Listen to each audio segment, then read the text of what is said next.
అతి స్థిమితం లేని వ్యక్తులుగా మాట్లాడడం, ఎలక్షన్ ఉపన్యాసాలలో ఇష్టారీతిగా వ్యవహరించడం, ఎదుట వాళ్ళను ఎంత పదవిలో ఉన్నప్పటికీ కూడా చులకనగా చూడడం, రాజ్యాంగ పదవుల్లో ఉన్న వాళ్ళని నిలదీయడం, వాళ్ళని పదవీచ్యుతులు చేయాలని కోరడం, ఇవన్నీ కూడా ఇప్పుడు ప్రజాస్వామ్యంలో కొత్త ఒరవడిని తీసుకొస్తూ ఉన్నాయి.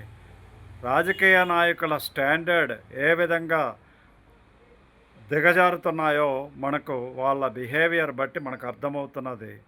మరీ ముఖ్యంగా పార్లమెంటులో ప్రతిపక్ష నాయకుడు యొక్క వ్యాఖ్యానాలు, ఆయన చేసేటువంటి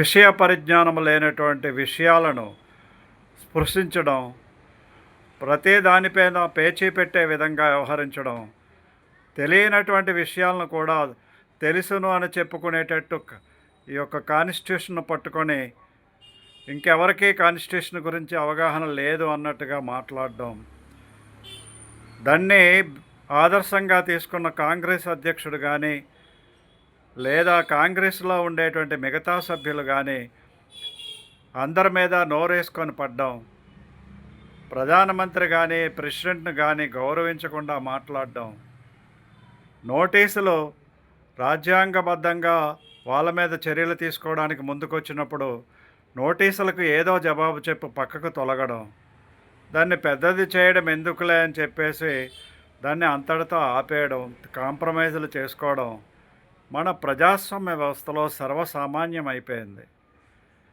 ఏదైనా సరే సీరియస్గా తీసుకుంటే ఇప్పటికి ఎన్నిసార్లు మన పార్లమెంటులో ఉన్న ప్రతిపక్ష నాయకుడు అరెస్టు జరగాలి, కాంగ్రెస్ అధ్యక్షుడు అరెస్టులు ఎన్నిసార్లు జరగాలి, కాంగ్రెస్ పార్టీలో ఉండేటువంటి మిగతా నాయకులు లూజ్ టంగ్తో మాట్లాడినటువంటి వాళ్ళ అరెస్టులు ఎన్నిసార్లు జరగాలి,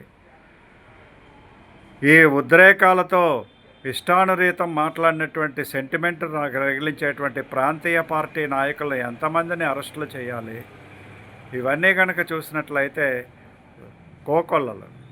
కానీ ఈ రాజ్యాంగ వ్యవస్థలో ఉండేటువంటి పెద్ద సంస్థలు కూడా చర్యలు తీసుకోవడంలో ఉదాసీన వైఖరిగా వ్యవహరించడం, నోటీసులకే పరిమితం చేయడం, భయపెట్టి ఊరుకోవడం, సుప్రీంకోర్టు దగ్గర నుంచి ఎలక్షన్ కమిషనర్ దగ్గర నుంచి మిగతా గవర్నర్ల వరకు కూడా ఈ విధమైనటువంటి చర్యలు తీసుకొని వదిలేయడం అనేటువంటిది, దానితో ఈ ప్రాంతీయ పార్టీల ముఖ్యమంత్రులు రాజ్యాంగాన్ని అతిక్రమించి రాజ్యాంగ అతీత శక్తుల కింద వ్యవహరించడం మనం పశ్చిమ బెంగాల్లో చూసాం.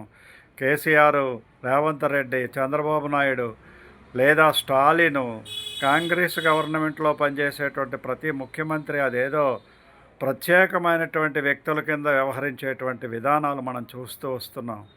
కాబట్టి మన భారతదేశం యొక్క ఏకాగ్రతను కాపాడడంలో వీళ్ళందరూ కూడా విఫలమయ్యారు. భారతదేశం మన మాతృభూమి అనేటువంటి విషయాన్ని విస్మరించి ప్రాంతీయతత్వాన్ని రగిలించడం కోసం మాత్రమే పనిచేస్తున్నటువంటి వ్యక్తుల కింద వీళ్ళందరూ కూడా వ్యవహరించారు. కాబట్టి వీళ్ళందరూ కూడా శిక్షార్హులే. కాబట్టి ఎప్పటికైనా సరే సుప్రీంకోర్టు, అత్యున్నతమైనటువంటి న్యాయస్థానంలో ఉండేటువంటి సుప్రీంకోర్టు వీళ్ళందరిపైన చర్యలు తీసుకోవడానికి ఉపక్రమించాలి.